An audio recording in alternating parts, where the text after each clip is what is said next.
ஒன்றும் இல்லை, இன்னைக்கு செருப்பு கூட நம்ம என்ன பண்ணுறோம், வீட்டுக்குள்ளே ஸ்டாண்டில் விடுறோம். இல்லைன்னா மழை வெயில் படாத இடத்துல வீட்டுக்குள்ளே தான் விடுறோம். ஆனால் இன்னைக்கு இங்கே இருக்கிற இத்தனை இளைஞர்கள் வந்திருக்கிறாங்க, என் மேடையில் இருக்கிறாங்க, எனக்கு ஒரு மகன் இருக்கிறான். யாருமே இன்னைக்கு நம்ம வந்து ஒரு விவசாயி ஆகுன்னு சொல்லி வளர்த்துறதே கிடையாது. யாரையும் டாக்டராக, இன்ஜினியராக, லாயராகன்னு வளர்த்துவோம். அப்போ விவசாயங்கிறது யாருமே பண்ணலன்னா நம்ம சாப்பாட்டுக்கு எங்கே போக முடியும்? அப்போ யாரோ ஒருத்தங்க இந்த விவசாயம் பண்ணுறாங்க. செருப்பை கூட வீட்டுக்குள்ளே விடுறோம். அவங்க கடன் வாங்கி பண்ணுற விவசாயம் பண்ணுற நெல்மணிகள் ரோட்டில் இருக்குது. இப்போ இது ஒரு பொது பிரச்சனை. இதுக்கு வந்து திமுக குடோன் கட்டல. அப்போ அந்த பொது பிரச்சனையில் 3 விதமாக பார்க்கலாம். இன்னைக்கு முதலமைச்சராக இருக்கிற ஸ்டாலின் என்ன பண்ணாரு? போவே இல்லைங்க. நெல்மணிகளை கொண்டு வர சொல்லி டேபிளில் வச்சு ஒவ்வொன்றும் எடுத்து பார்த்துட்டு இருக்காரு.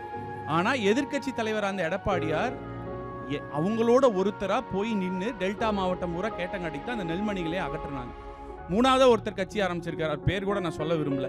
இங்கிருந்து ஆடியோ லான்ச்சுக்கு மலேசியா போக முடியுது அவர்னால. இங்கே இருக்கிற தஞ்சாவூர் போக முடியல. மலேசியா தூரமா தஞ்சாவூர் தூரமா? மலேசியாவுக்கு போகிறக்கு அதிக நேரம் ஆகுமா, தஞ்சாவூர் போகிறக்கு அதிக நேரம் ஆகுமா?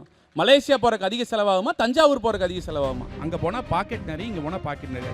என்னோட பாயிண்ட் நம்பர் 1, ஏன் எடப்பாடியார் அடுத்து வர்றோன்னா உங்கள் ஒருத்தரோ வந்து நிற்பார். ஒரு பிரச்சனை இந்த மாதிரி வீட்டுக்குள்ளேயே உட்காந்து அரசியல் பண்ணுறதோ அவர் ஆஃபீஸ்க்கு வர வைக்கிறதோ பண்ண மாட்டார். உங்களில் ஒருவராக இருப்பார்.